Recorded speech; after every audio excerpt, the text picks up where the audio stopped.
Assalamu alaikum everyone.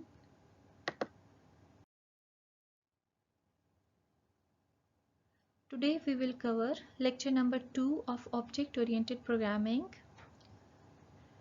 In this lecture we will cover introduction to object oriented modeling.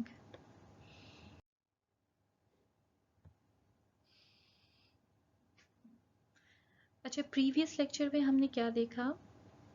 हमने object oriented programming के जो है वो कुछ मिसकॉन्सेप्शंस देखे, ठीक है। ऑब्जेक्ट ओरिएंटेड प्रोग्रामिंग मिसकॉन्सेप्शंस देखे, ठीक है, जिसमें हमने देखा कि एक जो सबसे बड़ा मिसकॉन्सेप्शन है वो ये है कि ये एज्यूम किया जाता है कि ऑब्जेक्ट ओरिएंटेड प्रोग्रामिंग जो है वो एक लैंग्वेज है, ठीक है, जबकि हमने इस चीज़ को थॉरली प्रीवियस लेक्चर में देखा और अंडरस्टैंड करने की कोशिश की कि ऑब्जेक्ट ओरिएंटेड प्रोग्रामिंग जो है वो एक लैंग्वेज नहीं बल्कि सेट ऑफ टेक्निक्स हैं, ठीक है, जिसके थ्रू हम ज़्यादा बेहतर कोड लिख सकते हैं जो कि ज़्यादा इजी टू अंडरस्टैंड और मैनेज होता है, ठीक है। एंड आई होप कि ये जो टर्म जो मैं आपसे बार बार डिस्कस कर रही हूँ कि जो ऑब्जेक्ट ओरिएंटेड मॉडलिंग है इसके थ्रू हम ज़्यादा जो है अंडरस्टैंडेबल कोड या मैनेजेबल कोड लिख सकते हैं, वो आपको आज के लेक्चर में जो कुछ एग्जांपल्स हैं उससे क्लियर हो जाएगा। प्रॉब्लम्स विद प्रोसीजरल पैराडाइम, ठीक है, फिर हमने प्रॉब्लम्स देखी प्रोसीजरल पैराडाइम में। वो प्रॉब्लम्स क्या थी? हमने देखा कि हमारे पास एक तो क्या है, ग्लोबल वेरिएबल्स का इशू आ जाता है कि ग्लोबल वेरिएबल्स जो होते हैं उन पे अनरिस्ट्रिक्टेड एक्सेस होती है। मीन्स के वो जो ग्लोबल वेरिएबल्स हैं वो आपकी एप्लीकेशन के अंदर जितने भी फंक्शंस हैं वो तमाम फंक्शंस उसको एक्सेस कर सकते हैं, उसके ऊपर कोई रिस्ट्रिक्शन नहीं है, ठीक है। और दूसरा जो मेन प्रॉब्लम था प्रोसीजरल पैराडाइम में वो ये था कि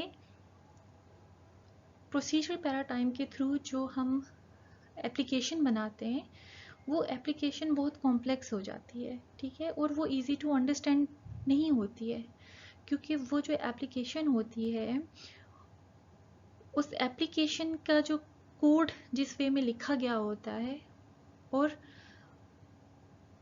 वही एप्लीकेशन जो कि इन रियल वर्ल्ड काम कर रही होती है, क्योंकि मैंने आपको बताया था कि हम जब भी कोई सॉफ्टवेयर एप्लीकेशन जनरेट करते हैं वो हमेशा किसी ना किसी रियल वर्ल्ड एक्टिविटी या रियल वर्ल्ड फंक्शनैलिटी की ऑटोमेशन होती है, ठीक है।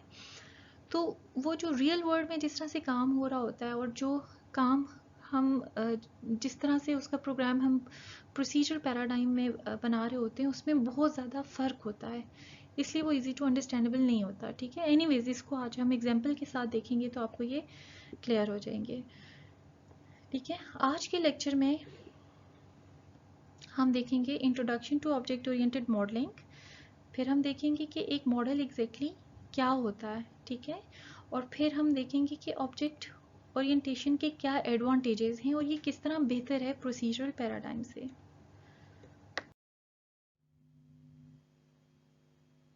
व्हाट इज ऑब्जेक्ट ओरिएंटेशन, ठीक है। आज का जो लेक्चर है बेसिकली उसमें हम इस चीज़ को अंडरस्टैंड करने की कोशिश करेंगे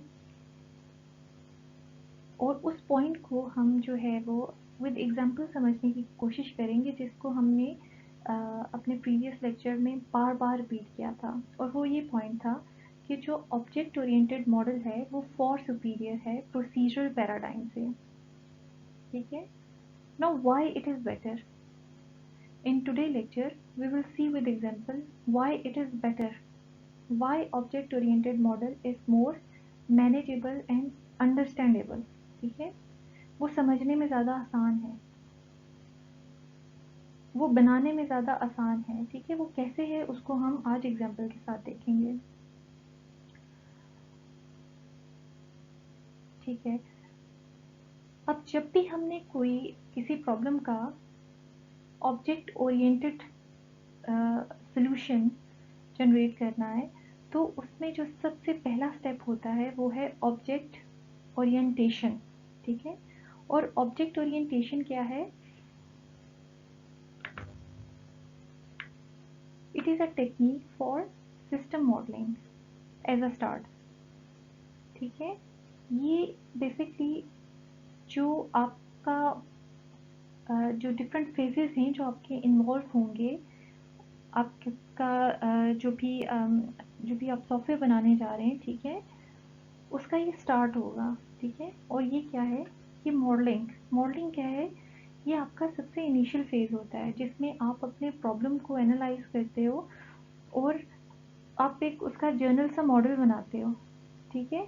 और उसके बाद आप थॉरो एनालिसिस करते हो अपने एनालिसिस फेज में, और आप देखते हो कि आपने जो है अपने मॉडल में किन एंटिटीज़ या किन ऑब्जेक्ट्स को रखना है, किन को डिस्कार्ड करना है या किन को फर्दर ऐड करना है, ठीक है। उसके बाद आप डिज़ाइन करते हो, ठीक है।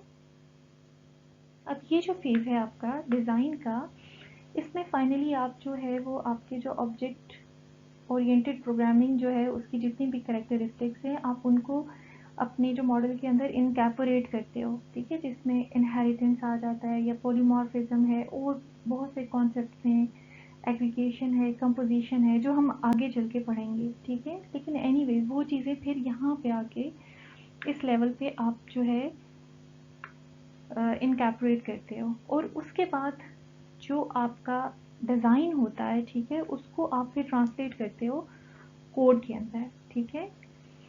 तो ये जो ऑब्जेक्ट ओरिएंटेशन है ये बेसिकली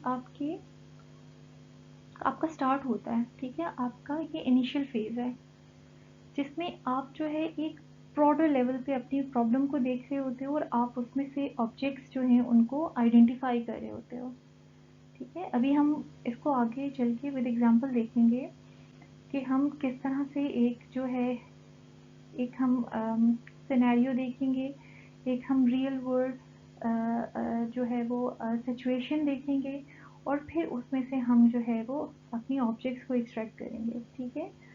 तो इस लेवल पे क्या होता है कि हम एक ब्रॉडर लेवल पे अपनी प्रॉब्लम को देखते हैं और उसमें से हम डिफरेंट ऑब्जेक्ट्स को एक्सट्रैक्ट करते हैं, ठीक है। Object oriented model consist of several interacting objects, और ये जो ऑब्जेक्ट्स हैं ये आपस में एक दूसरे से इंटरेक्ट कर रही होती हैं, ठीक है, तभी एक सिस्टम बनता है। जब अब सिस्टम क्या होता है, सिस्टम की डेफिनेशन ही यही है कि उसमें डिफरेंट कंपोनेंट्स होते हैं जो एक दूसरे के साथ जो है वो कम्युनिकेट कर रहे होते हैं टू अचीव सम टास्क।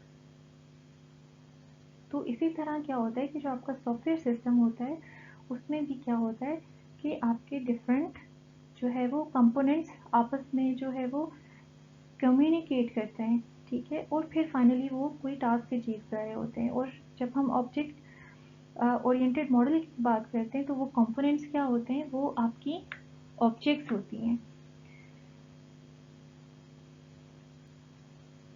ठीक है।